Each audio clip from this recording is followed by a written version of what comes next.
محبوب جو اللہ کا فضل ہے نا تو تم پر بہت بڑا ہے، تم پر سب سے زیادہ اللہ کا فضل ہے۔ اور علماء نے فرمایا خدا نے فضل کی زیادتی حضور کو فرمائی تو اتنا فضل فرمایا کہ حضور کو ہی فضل بنایا۔ اب حضور کیا ہو؟ فضل الہی، اللہ کا فضل۔ اور پھر فرمایا وہ بھی رحمت نہیں، اس کی رحمت پر خوش ہونا چاہیے۔ اب رحمت کو ارشاد فرمایا وما ارسلناک الا رحمۃ للعالمین، کہ ہم نے آپ کو رحمت للعالمین بنا کر بھیجا، رحمت للعالمین بنا کر بھیجا، یعنی صرف اس جہان کے لیے نبی کریم صلی اللہ علیہ وسلم کا رحمت نہیں، اللہ کے جتنے جہان ہیں اللہ نے سب جہانوں کے لیے نبی کریم صلی اللہ علیہ وسلم کو رحمت بنا کر بھیجا۔ اب اللہ کو اس رحمت پر خوشی منانے کا حکم دے رہا ہے تو صرف اس جہان کی اللہ بیٹی عطا فرما دے اور بیٹی سے رحمت فرمایا گیا، بندہ اس پر خوش ہو تو یہ اللہ کے حکم پر عمل دے گے تو بیٹی کی ولادت ہو جائے اور بندہ خوشی منائے تو یہ اللہ کے حکم پر عمل ہو گیا۔ انہیں بیٹیوں کو عزت دینے والے آقا صلی اللہ علیہ وسلم کی دنیا میں تشریف لائے تو ان کا ذکر کرنا اور ان کی یاد میں خوشی منانا یہ بھی اللہ تبارک و تعالیٰ نے حکم بنا کر عمل کیا جائے۔ اب یہاں پر میں آپ کے سامنے اعلیٰ حضرت رحمۃ اللہ تعالیٰ کی کچھ باتیں ذکر کرنا چاہتا ہوں۔ اعلیٰ حضرت رحمۃ اللہ تعالیٰ کے بارے میں کسی شخص نے آج سے 104 سال پہلے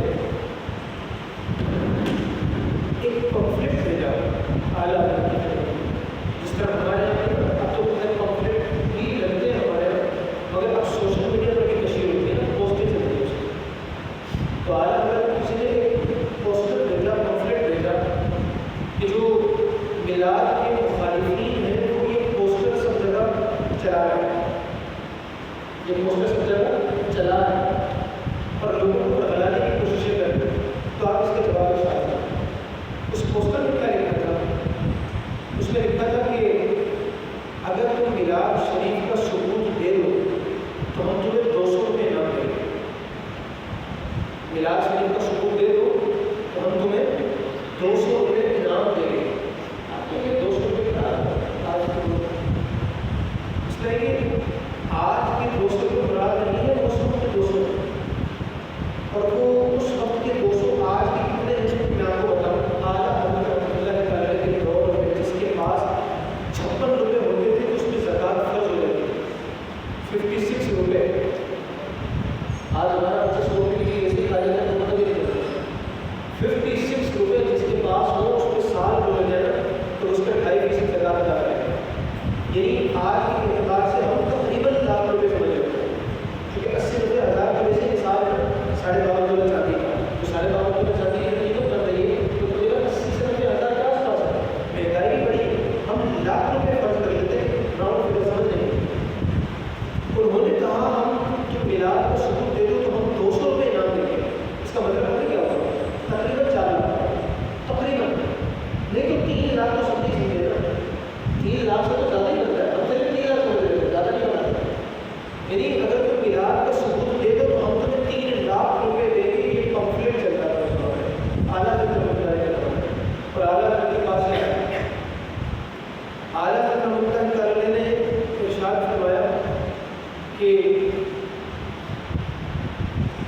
اللہ تبارک و تعالیٰ فرماتا ہے وَأَمَّا بِنِعْمَتِ رَبِّكَ فَحَدِّثْ، اپنے رب کی نعمت کا خوب چرچا کرو۔ اعلیٰ حضرت نے فرمایا وہ یہ بتائیں کہ رب تبارک و تعالیٰ کی نعمت نبی کریم صلی اللہ علیہ وسلم ہے کہ صرف اس بات پہ بتاؤ حضور خدا کی نعمت ہے کہ نہیں؟ اگر ہے تو لوگ کیا فرما رہے نعمت کا کیا کرنا ہے؟ چرچا کرنا، خوب ذکر کرنا، اور جس کا چرچا کرنا ہو نا تو اس کے لیے اشتہار بھی لگتے ہیں، اس کے لیے محفلیں بھی سجتی ہیں، اس کے لیے جلسے بھی ہوتے ہیں، اس کے لیے جلوس بھی نکالے جاتے ہیں۔ پروپیگنڈا ہوتا ہی اسی طریقے سے، چرچا ہوتا ہی اسی طریقے سے۔ اور فرمایا یہ ان سے پوچھا جائے کہ حضور خدا کی نعمت ہے کہ نہیں؟ بولا کہ ہم ان کو جو وہ ہمیں آفر کر رہے ہیں اس کی ڈبل قیمت دینے کو تیار ہیں۔ وہ یہ ثابت کرنے کو وہ یہ ثابت کرتے ہیں حضور خدا کی نعمت نہیں ہے. انہوں نے 200 روپے کا کہا ہے, انہوں نے اس سے ڈبل پیسے دینے کو تیار ہے. پھر ارشاد فرمایا کہ اللہ ارشاد فرماتا ہے وَذَكِّرْهُمْ بِأَيَّامِ اللَّهِ, لوگوں کو اللہ کے دن یاد دلاؤ, لوگوں کو اللہ کے دن یاد دلاؤ. مفسرین کی تمام تفاسیر آگے دیکھیں اللہ کے دن کون سے ہوتے ہیں. بھائی ہفتہ بھی اللہ کا ہے, اتوار بھی اللہ کا ہے, پیر منگل کو جمعہ جمعہ سبھی اللہ کا ہے. اسی طرح انگریزی مہینے ہوں کہ اسلامی مہینے وہ سبھی اللہ کے, سارا زمانہ اللہ کا ہے. اسی لیے تو زمانے کو اللہ تبارک و تعالیٰ نے برا کہنے سے منع فرمایا کہ زمانے کو برا بھلا نہ کہا جائے. سارے کا سارا زمانہ ہی برا کا ہے. اب اللہ کیا فرما رہا ہے, لوگوں کو اللہ کے دن یاد دلاؤ. مگر زمانہ تو سارا دے رہا ہے کہ یہ دن کون سے ہیں. تو مفسرین نے فرمایا جن دنوں میں اللہ تبارک و تعالیٰ اپنی نعمتوں کی کثرت لوگوں پر فرمایا, خاص نعمتیں عطا فرما رہے ہیں. بنی اسرائیل میں منو سلوہ اتر گیا, موسیٰ علیہ السلام کے اساس سے ان بنی اسرائیلیوں کو راستہ مل گیا.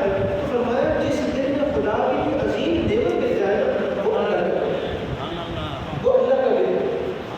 تو فرمایا قرآن مجید میں اللہ تبارک و تعالیٰ نے اپنے کئی دن بیان فرمائے. پچھلی امتوں پہ اللہ جو احسانات فرمائے سب کا پراپتیوں کی صورت میں ذکر فرما دیا. تو فرمایا ان کی یاد منانا بھی اللہ کا دن منانا ہے. تو جس دن میں اللہ کی سب سے بڑی نعمت دنیا میں آیا اس کا دن منانا بھی اللہ کا دن منانا. بولا یہ لوگ یہ ثابت کرتے ہیں کہ حضور کا دن منانا اللہ کا دن منانا نہیں, یا حضور جس دن پیدا ہوئے وہ خدا کا دن نہیں ہے. تو بولا ہم انہیں ڈبل پیسے دینے کو تیار ہیں. اس کے بعد اعلیٰ حضرت رحمۃ اللہ تعالیٰ نے ارشاد فرمایا کہ اللہ فرماتا ہے جو یہ محبوب دے وہ لے لو اور جس سے روک دے تو رک جاؤ. وما آتاکم الرسول فخذوہ وما نہاکم عنہ فانتہوا, جو دے دے وہ لے لو, جس سے روک دے تو رک جاؤ. اعلیٰ حضرت نے فرمایا یہ بتاؤ کہ قرآن و حدیث میں کہاں پر میلاد سے منع کیا ہے. کوئی ایک جگہ دکھا دو کہ جہاں پر قرآن شریف میں یا احادیث پاک کے ذرائع ہیں کہیں ایک جگہ پر بھی یہ کہا گیا ہو کہ میلاد نہیں منانا. تو بولا ہم انہیں پھر ڈبل پیسے دینے کو تیار ہیں. اور اگر نہیں ثابت کر سکتے تو پھر ہم ان کو بتاتے ہیں کہ میلاد وہ چیز ہے کہ جس سے اللہ تبارک و تعالیٰ نے منع نہیں فرمایا, بلکہ اللہ تبارک و تعالیٰ نے خود نبی کریم صلی اللہ علیہ وسلم کی پیدائش میلاد اور آپ کے میلاد کا انبیاء کرام کو جمع فرما دو اس کے پیچھے. سبحان اللہ سبحان اللہ سبحان اللہ. جو آیت میثاق ہے آپ دیکھیں, آج ہم جب محفل کرتے ہیں تو محفل کے تمام کے تمام علماء تمام کے تمام وقت کے پیروں مرشد مشائخ موجود ہوتے ہیں نہیں. ایک بیان کرنے والے عالم دین ہوں گے, چند کچھ مہمان علماء کرام 4 5 10 اور ہوں, باقی تو عوام ہوتی ہے, باقی ساری عوام ہوتی ہے. اللہ تبارک و تعالیٰ نے جس محفل میں حضور کا ذکر فرمایا وہ محفل ہماری محفلوں سے نہیں ہے. ہم لوگوں کو جمع کرتے ہیں, اس پر لوگ اعتراض کرتے ہیں. اللہ تبارک و تعالیٰ نے حضور کے میلاد کا اور پیدائش کا ذکر فرمانا چاہا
اب یہ ڈائس جو میں نے سامنے رکھی ہے، میرا یہ ڈائس رکھنے کا حکم کیا ہے؟ کوئی نہ کوئی شرعی حکم تو بیان کرے گا اس کا کہ جو آپ نے سامنے ڈائس رکھی ہے تو یہ ڈائس رکھنے کا حکم کیا ہے؟ کیا حکم بیان کیا جائے؟ فرض ہے، واجب ہے، واجب بھی، حرام حرام بھی، مکروہ تحریمی ہے، مکروہ تحریمی کیا ہے؟ یہ ڈائس رکھنے کا حکم کیا ہے سامنے؟ جائز ہے، کیا ہے؟ جائز ہے۔ اب کوئی یہ کہے کہ جناب یہ جو جائز ہے اس کے جائز ہونے پر، یہ ڈائس جو سامنے رکھی ہے اس کے جائز ہونے پر قرآن اور حدیث کی دلیل دکھاؤ، دکھائی جا سکتی ہے؟ نہیں دکھائی جا سکتی، کیونکہ اس انداز پر بیانات ہوتے ہی نہیں تھے، یہ سامنے رکھ کر جمعے کے خطابات ہوتے ہی نہیں تھے، نہ حضور نے فرمایا، نہ صحابہ نے فرمایا، نہ تابعین نے تبع تابعین، بلکہ پیچھے 100 سال چلے جائیں تو اس کی مثال ہی آپ کو نظر نہیں آئے گی۔ آج بھی جو بڑے بڑے پرانی کئی 100 سال پرانی مساجد ہیں ان کے ممبر جا کے دیکھیں تو ممبر بھی ایسے نہیں ہے، باقاعدہ بڑے بڑے ممبر ان پہ سیڑھیاں چڑھ کے جانا پڑتا ہے اور وہاں پر ٹائلس کی کوئی صورت ہی موجود نہیں ہے۔ تو اس کا حکم کیا ہے رکھنے کا؟ کیا ہے؟ جائز، کیا ہے؟ لیکن آپ ذرا خوش ہو کے بات سنیں گے نا تو بالکل سمجھ میں آنے والی نہیں ہے، ساتھ ساتھ تکرار کرتے رہیں گے تو کبھی تھوڑا بہت کلاس کا ماحول بنا ہے۔ میں اصول سمجھانا چاہ رہا ہوں تاکہ وہ اصول آپ کو پتہ چل جائے گا نا تو زندگی میں مسئلے آپ خود ہی حل کرتے رہیں، لیکن آسانی کرنے والا آپ کو کہ ڈائس کرنا کیا ہے؟ جائز۔ تمام چیزوں میں اصل یہ ہے کہ وہ جائز ہو، اصل کیا ہے کہ وہ جائز ہو۔ اب بات یہ ہے کہ جو چیز ناجائز ہے، جو چیز حرام ہے، اللہ بھی اسے بیان فرما دیتا ہے، نبی کریم صلی اللہ علیہ وسلم بھی اسے بیان فرما دیتا ہے۔ بھائی آپ نے جس راستے پر جانا منع ہو وہیں پر رکاوٹیں دیکھو گے نا، وہیں پر علامتیں دیکھو گے، یا یہ کسی راستے پر یہ بھی لکھا ہوا دیکھا ہے کہ اس راستے پہ جا سکتے ہیں، اس راستے پہ جا سکتے ہیں، ہر راستے پہ کیا لکھا ہو؟ اس راستے پہ جا سکتے ہیں، اس راستے پہ جا سکتے ہیں۔ جہاں نہ جانا ہو وہیں پر لکھ کر لوگوں ایریا ہے، یہ ریڈ زون ہے، یہاں آپ نہیں جا سکتے۔ تو جہاں نہ جانا ہو صرف اس جگہ کی نشاندہی کی جاتی ہے، جہاں جہاں جانا ہو وہاں کی نشاندہی نہیں کرتی۔ اللہ نے بیان فرمایا خنزیر حرام ہے، خنزیر حرام ہے۔ اب ہم جو چکن کھاتے ہیں، چکن مرغی کتنی کھاتے ہیں؟ کراچی والے تو کچھ زیادہ ہی کھاتے ہیں، ہر معاملے میں چکن پہ ان کی تانا کے ٹوٹتی ہے۔ مجھے اس چکن کا ثبوت قرآن سے دکھایا کہ اللہ نے فرمایا چکن کھانا حلال ہے، چکن کھانا حلال ہے۔ آپ کو کوئی ایک دلیل نہیں ملے گی، اس کی وجہ یہ ہے کہ جو حرام ہو وہ خدا بیان فرماتا ہے، جو حلال ہو وہ خدا بیان ہے۔ اللہ نے قرآن میں وہ عورتیں بیان کی ہیں کہ جن سے شادی کرنا حلال ہے، اللہ نے فرمایا اس سے شادی کر سکتے ہو، اس سے شادی کر سکتے ہو، اس سے بھی شادی کر سکتے ہو، اس سے بھی شادی کر سکتے ہو۔ نہیں، اللہ نے ایک مقام پر ان ساری عورتوں کو جمع کر کے بتا دیا بھائی یہ ساری عورتیں ہیں جن سے تم شادی نہیں کر سکتے۔ فرمایا حرمت علیکم امہاتکم و بناتکم و اخواتکم و عماتکم و خالاتکم و بنات الاخی و بنات الاخت و امہاتکم اللاتí ارضعنکم و اخواتکم من الرضاعۃ و امہات نسائکم و ربائبکم اللاتí فی حجورکم من نسائکم اللاتí دخلتم بہن فإن لم تكونوا دخلتم بہن فلا جناح علیکم وحلائل ابنائکم الذین من اصلابکم وان تجمعوا بین الاختین الا ما قد سلف ان اللہ کان غفورا رحیما۔ اللہ نے ساری حرام عورتیں جمع فرما دی، ساری حرام عورتیں جمع فرما دی۔ مولا یہ بھی تو بتا دیں کہ حلال کون کون ہے؟ فرمایا وَأُحِلَّ لَكُم مَّا وَرَاءَ ذَلِكَ، ان کے علاوہ جتنی کائنات میں عورتیں بچتی ہیں نا، جس سے چاہو شادی کر سکتے ہو، جس سے چاہو شادی کر سکتے ہو۔ تو جس چیز سے روکا جاتا ہے نا اس چیز کی وضاحت کی جاتی ہے، جس چیز سے روکا نہیں جاتا اس کی وضاحت نہیں کی جاتی۔ بچہ آپ کو گھر میں کھیل رہا ہے، کیا بولتے بیٹا لیپ ٹاپ نہیں چھیڑنا، بیٹا موبائل کو ہاتھ نہیں لگانا، بیٹا پتیلا گرم پتیلے کو ٹچ نہیں کرنا۔ بچے کو یہ بولتے بیٹا میز کو ہاتھ لگا سکتے ہو، بیٹا ٹی وی کو ہاتھ لگا سکتے ہو، بیٹا الماری کو ہاتھ لگا سکتے ہو، بیٹا اماں کو ہاتھ لگا سکتے ہو، بیٹا بہن کو ہاتھ لگا سکتے ہو۔ جس چیز سے روکنا ہو ہمیشہ اس کی وضاحت کی جاتی ہے۔ تو یہ مسلمہ اصول ہے، الاصل فی الاشیاء الاباحہ، کہ چیزوں میں اصل کیا ہے کہ وہ کیا ہوتی ہے؟ جائز ہوتی ہے۔ جو حرام ہوتی ہے وہ چیز کیا کر دی جاتی ہے؟ بیان کر دی جاتی ہے۔ اب اگر کوئی یہ کہے، اب میں آپ کو جو بات کرنے جا رہا ہوں وہ سمجھ جائیں آپ، اتنا کھول کر بیان کرنے کا مقصد یہ ہے، اب اگر کوئی آ کر کہے کہ اس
خلق لکم، لام کا مطلب ہے لیے، کم کا مطلب ہے تم. خلق لکم، زمین میں جو کچھ ہے وہ سب کا سب جمیعا، سب کا سب تمہارے لیے پیدا کیا ہے. اب یہ کیسا پیدا کیا جائے کہ یہ بھی حرام ہو، یہ بھی حرام ہو، یہ بھی حرام ہو، یہ بھی حرام ہو، اور اس کو جائز کرنے کے لیے بندہ دلیلیں ڈھونڈتا پھرے. تو مولا تو نے ہمارے لیے تو بھی پیدا نہیں فرمایا، کیونکہ سبھی کچھ حرام ہے.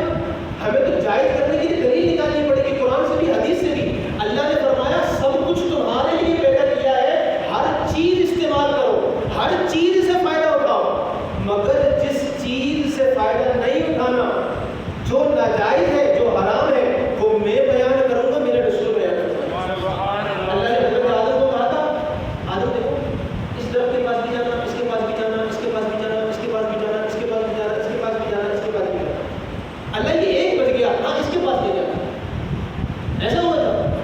آدم اس کے پاس نہیں جانا، باقی ساری جنت تیری، ساری جنت تمہاری ہے. تو الاصل فی الاشیاء الاباحہ. یہ بات سمجھ میں آ رہی ہے آپ سب کو؟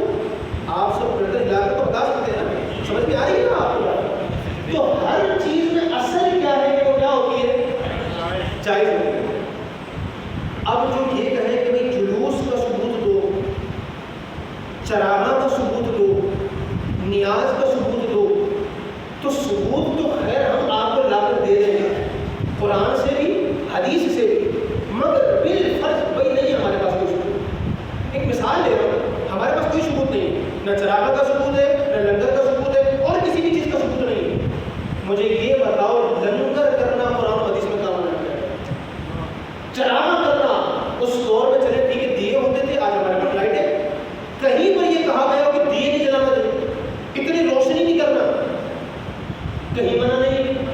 تو چراغاں کے لیے یہ بات کرنا کہ چراغاں کا ثبوت دو، جلوس کا ثبوت دو، جلسے کا ثبوت دو، محفل کا ثبوت دو، میلاد کا ثبوت دو. تو بھائی میلاد نہ کرنے کا ثبوت دو، جلوس نہ نکالنے کا ثبوت دو، چراغاں نہ کرنے کا ثبوت دو، لنگر نہ کھلانے کا ثبوت دو. کیونکہ ثبوت اس چیز کا دیا جاتا ہے کہ جس چیز کے حرام یا ناجائز ہونے پر بات موجود ہو، جس کے لیے حرام یا ناجائز ہونے کا ثبوت موجود نہیں ہے. تو یہ اسی بات کا ثبوت ہے کہ وہ چیز کیا ہے؟ کیا ہے؟ کیا ہے؟ اچھا پھر ایک لفظ استعمال ہو رہا ہے بدعت. بدعت کا مطلب ہوتا ہے نئی چیز. اچھا ہم نے تو خیر بدعت کے حوالے سے نا اتنا گھمایا تو ہمارے بیچارہ عام بندہ ہوتا ہے نا وہ بھی ان کو گھما کے آ جائے. وہ سب پوچھتے ہیں کہ بریانی کہاں سے کھا رہے ہیں، ان گاڑیوں میں کہاں سے گھومے لوگ، یہ کس برانڈ کی تم نے گھڑی پہنی ہوئی ہے، یہ جو ٹوپی تم نے پہنی ہے کہاں سے استعمال کر رہے ہو، کہاں سے اس کا پہننے کا جواب ہے، یہ موبائل تم کیسے استعمال کر رہے ہو، اس کا ثبوت دو، یہ اس کا بدعت ہونا تم بیان کرو. تو ہمارے خیر لوگ کافی ساری باتیں کر لیتے ہیں، مگر ان کی طرف سے ایک عجیب سی بات اس کے اندر بھی آتی ہے.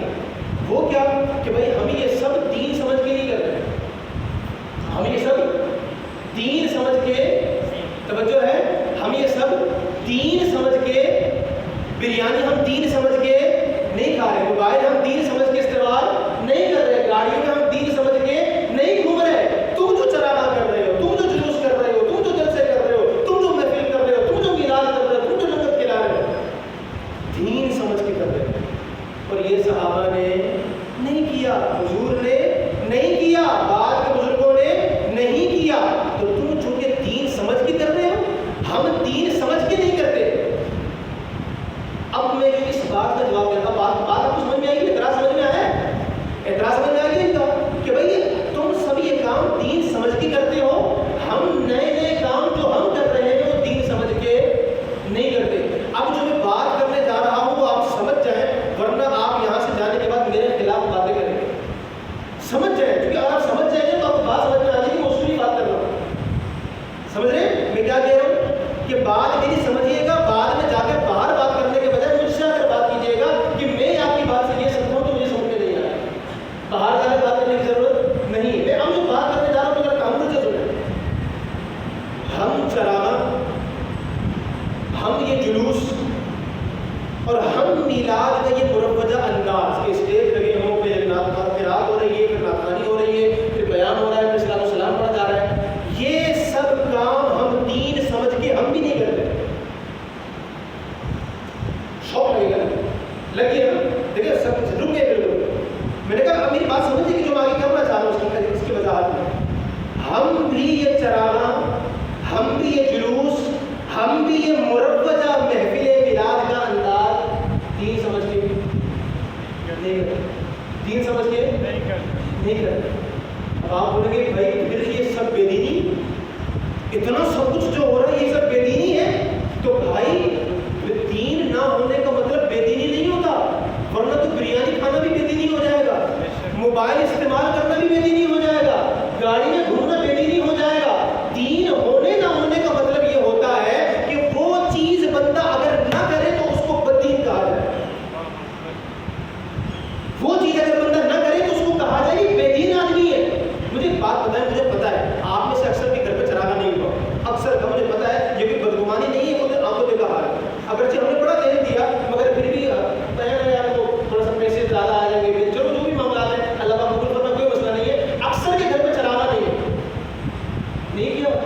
چراغ تو کیا حکم لگائیں گے اس پر؟ بے دین آدمی بتائیں نا. ہم نے کبھی کہا ہو کہ جس کے گھر پہ چراغا نہیں ہے ربیع الاول میں وہ بے دین آدمی ہے؟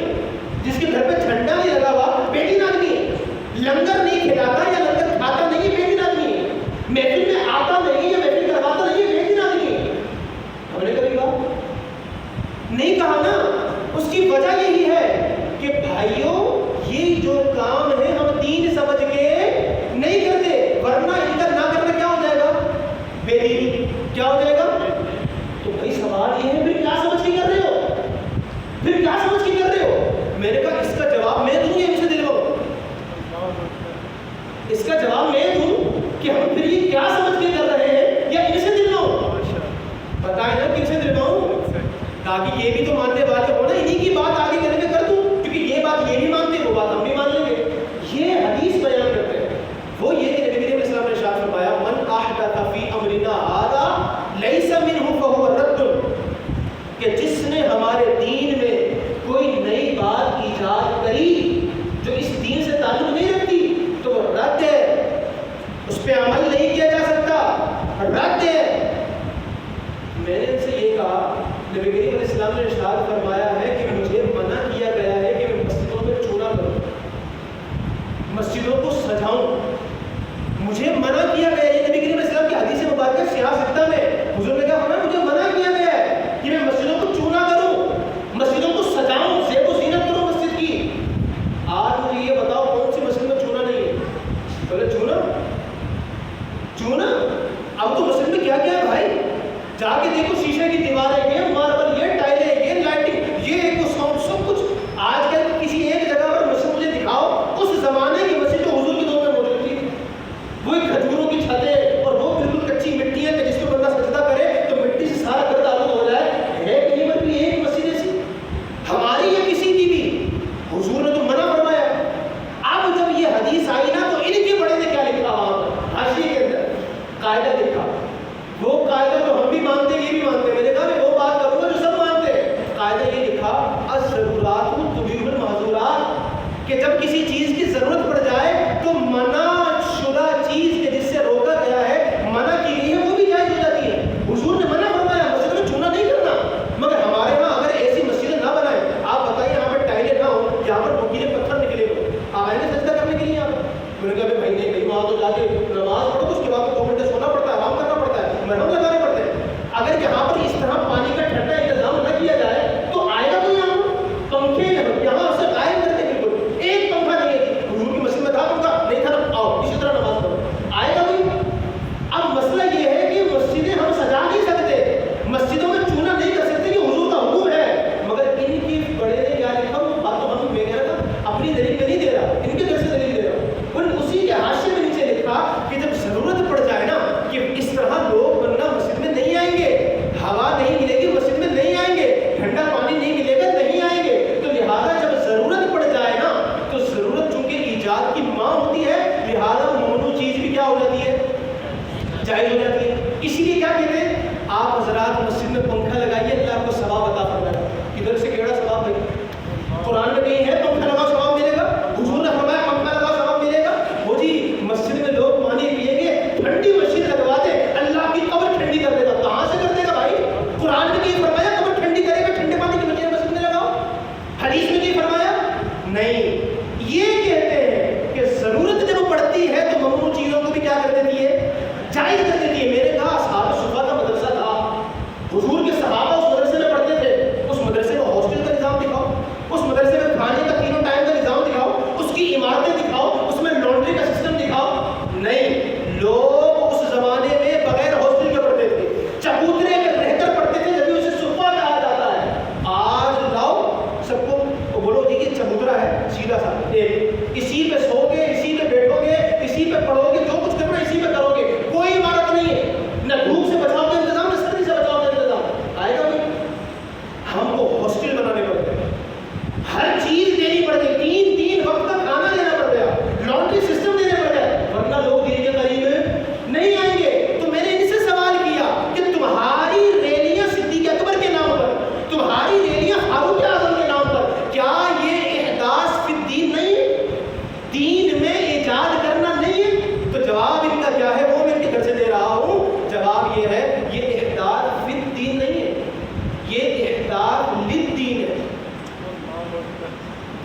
کتنی محبت ہے ان کو اپنے حضور سے. میں نے کہا بات یہ ہے کہ میرے بچے کی شادی کرنی ہو, میرے بچے کا عقیقہ کرنا ہو, گھر کی کوئی تقریب کرنی ہو تو میں ہال بک کرتا ہوں, زیادہ لائٹیں لگا دیتا ہوں. یہ میرا اس سے محبت کا انداز ہے. میں نے کہا یہ ہال بک کرنا دین نہیں ہے, یہ لنگر کرنا دین نہیں ہے, چراغاں کرنا دین نہیں ہے. مگر اگر یہی چیزیں مصطفیٰ کے نام پر کرنے سے, اگر یہی چیزیں حضور کے نام پر کرنے سے بندہ یہ سوچے کہ بچے کے لیے یہ کروں گا تو میری بچے سے محبت کہلائے گی. ارے جب میرا بچہ اس لائق ہے کہ اتنا چراغا کیا جائے, اتنا کھلایا جائے, اتنا پروپیگنڈا کیا جائے, تو میرے مصطفیٰ زیادہ لائق ہے کہ جن کے نام پہ زمانہ کھا رہا ہے, میں بھی ان کے نام پہ لنگر کروں. میں بھی جن کے آنے سے ساری دنیا میں سجا دی, ان کے آنے پر میں بھی گھر کو سجانے والا بن جاؤں. ارے اگر مجھے اپنی کوئی تنظیم چلانی ہو, میں پوسٹر لگاؤں گا, اشتہار کروں گا, ایڈورٹیزمنٹ کروں گا. جب میرے مصطفیٰ دنیا میں آ جائیں, ان سے بڑھ کے کسی کا اشتہار نہیں لگایا جا سکتا. تو بات یہ ہے جس احداث للدین کو, پھر دین کی میں بات ہی نہیں کر رہا, جو حدیث آپ نے پڑھی ہم بھی اس کو ماننے والے ہیں, مگر جب اپنے سارے کارنامے فی ہٹا کے نام لگا کر سب کچھ کر لیا, تو وہ نام لگا کر ہم کو بھی قبول کر لیا جائے, وہ نام لگا کر ہماری بات کو بھی سمجھ لیا جائے. تو میں نے کہا یہ لنگر چراغے, یہ محفل مروجہ انداز دین نہیں ہے, لیکن یہ انداز اپنانے سے بندہ دین کے قریب ہو جاتا ہے. یہ سب انداز دین کے لیے اپنائے جاتے ہیں. جب بندہ چراغا دیکھتا ہے تو دل بھی اس کا روشن ہو جاتا ہے. جب بندہ حضور کے نام پر کھاتا ہے تو سوچتا ہے یار جو دنیا میں اتنے مزے کروا رہے ہیں وہ آخرت میں کتنے مزے کروا رہے ہیں. جب بندہ ان کے نام کی محفلیں سجاتا ہے اسے پتا چلتا ہے جب خدا نے انبیاء کو جمع کر کے میلاد منایا تھا کیسی نورانی محفل تھی. آج ہم بھی اسی کے محبوب کا میلاد بنا کر ان کی خوشیوں میں حصہ پا رہے ہیں. بات یہ ہے کہ لوگوں کو ہیر پھیر کر کے میٹھا میٹھا حلوہ, کڑوا کڑوا, تھو تھو, تو یہ ذرا اپنے آپ کو ہمیں بڑا کرنے کی ضرورت ہے, سوچنے کی ضرورت ہے. میں نے ایک چھوٹی سی مثال آپ کو دی. میں آپ سے اگر سوال کروں نا, قرآن پاک میں کتنے پارے ہیں؟ ذرا زور سے بولے کتنے ہیں؟ قرآن پاک میں 30 پارے ہیں. خالی اہل سنت میں جس مکتبے پہ جائیں, جس مکتبے فکر کے مکتبے پہ جائیں, قرآن لے لیں کتنے پارے ہیں؟ یہ 30 پارے کس نے کیے؟ حضور نے, صحابی نے, تابعین نے, تبع تابعین نے. ابھی بھی آپ دنیا کے کچھ ممالک میں جاؤ, وہاں 30 پارے نہیں ہیں, اوپر نیچے. اب یہ 30 پارے, رب قرآن کیا ہے؟ رب کا کلام ہے. کیا ہے؟ رب کا کلام. یہ 30 پارے اس میں کس نے کیے؟ کس نے کیے؟ اپنی سہولت کے لیے ہم نے کہ بھئی آپ کو اگر شوق لگ رہا ہے کہ حضرت کیسی باتیں کر رہے ہیں, حضور پر تو پارے پارے نازل ہوئے ہوں گے, ایسا کچھ نہیں ہے. میں ذمہ داری سے بتا رہا ہوں, اعلیٰ حضرت نے بھی لکھا, فرمایا یہ 30 پارے نا عثمان غنی نے, کسی صحابی نے, کسی تابعی نے, تبع تابعی نے, بعد میں کیوں جا کر ہوئے. اب یہ بتاؤ, یہ قرآن تو ہمارے لیے سراپا دین ہے. قرآن سے دین حاصل کرتے ہیں ہم لوگ, ہم نے اس میں 30 پارے کر دی. اب یہ بتاؤ یہ احداث للدین ہے, احداث للدین ہے, یا پھر یہ بے دینی ہے؟ اس کے فیصلے ان سے کرواتے پھرنا. بات یہ ہے کہ جس زمانے میں حضور کے سونے چاندی کے درہم و دینار سے زکاتیں دی جاتی تھیں, آج وہی بندہ آج کی رسیدوں کو دے دے کر انہی سے زکاتیں, انہی سے فطرے, انہی سے صدقے سب کچھ ادا کرتا پھر رہا ہے. تو دین کے لیے, دین کو بچانے کے لیے جو نیا انداز اختیار کیا جائے وہ دوسرے بھی اختیار کرتے ہیں. تو جب وہ سب کچھ جائز ہو سکتا ہے تو لوگوں کو لے دے کر صرف ہمارا میلاد ملتا, صرف چراغا ملتا. نیت دیکھنی چاہیے. بخاری کی پہلی حدیث, لکل امرئ ما نویٰ, ہر بندے کو وہی ملے گا جس کی اس نے نیت کی. ہمارے چراغا کرنے سے نیت یہ ہے حضور خوش ہو گئے, خدا کی قسم ہماری قبر روشن ہو جائے. ہم لوگوں کو کھلاتے ہیں کہ یار حضور کی آمد ہوئی ہے, میرے گھر بچہ پیدا ہو میں سب کو مٹھائی کھلاؤ, یار حضور آ گئے ہیں آج ہی مٹھائی کھلاتا ہوں, کہ میرے بچے کا آنا خوشی کی بات ہے, مصطفیٰ کا آنا زیادہ خوشی کی بات ہے. تو یہ چیزیں بہت کامن ہوتی ہیں, ان کو سمجھنا چاہیے. علماء اہل سنت سے اب دیکھا, آپ دیکھ رہے ہو ٹائم اوپر ہو گیا, مگر میں آپ کو کیا کہوں, 12:30 بجے آپ لوگ آ جائیں, میں بات ہی سے اسٹارٹ کر لوں. 12:40 میں آپ آ جائیں, میں بات ہی سے اسٹارٹ کر لوں. مسئلہ یہ ہے کہ آپ آخری میں آئیں گے, بولے کہ وہ آپ نے تو بات چلی تھی سمجھ میں نہیں ہے. اب مسئلہ ہے کہ میں آخری بات پوری یہیں سے لیے کرنی پڑ رہی ہے کہ آپ بھلے 5 منٹ لیٹ ہو گیا, مگر آپ جب جاؤ گے تو زندگی بھر کے لیے آپ کے ذہن میں چھپ جائے گا. اصول یہ ہے, دلیل یہ ہے, اور میلاد مصطفیٰ کرنا یہ قرآن و حدیث کے مطابق بھی ہے, دین کے لیے ہے, اور ایسا کرنا سراپا دین کو سمجھا جائے. اختتام میں بس یہ بات کرنا چاہوں گا کہ انشاءاللہ تبارک و تعالیٰ کل چونکہ بڑی رات ہے، سب سے بڑی رات ہے، سب سے بڑی رات ہے جامع مسجد غفار میں انشاءاللہ ہر سال کی طرح اس سال بھی سالانہ عظیم الشان محفل میلاد کا اہتمام کیا جائے گا۔ آپ تمامی حضرات اس محفل پاک میں خود بھی شرکت فرمائیں، دوسروں کو بھی لے کے آئیں، اور انشاءاللہ اتوار کے دن جلوس میلاد کی شرکت کرنی ہے انشاءاللہ۔ جامع مسجد غفار کا جو جلوس ہے وہ ڈالنے کی نورانی مسجد سے نکلے گا، تو آپ سب حضرات نے پرچموں کے ساتھ باقاعدہ اپنے بچوں کو لے جا کر دین کی ذرا شان و شوکت دکھائیں، دین کی شان و شوکت دکھائیں۔ سیاسی جلسے ہو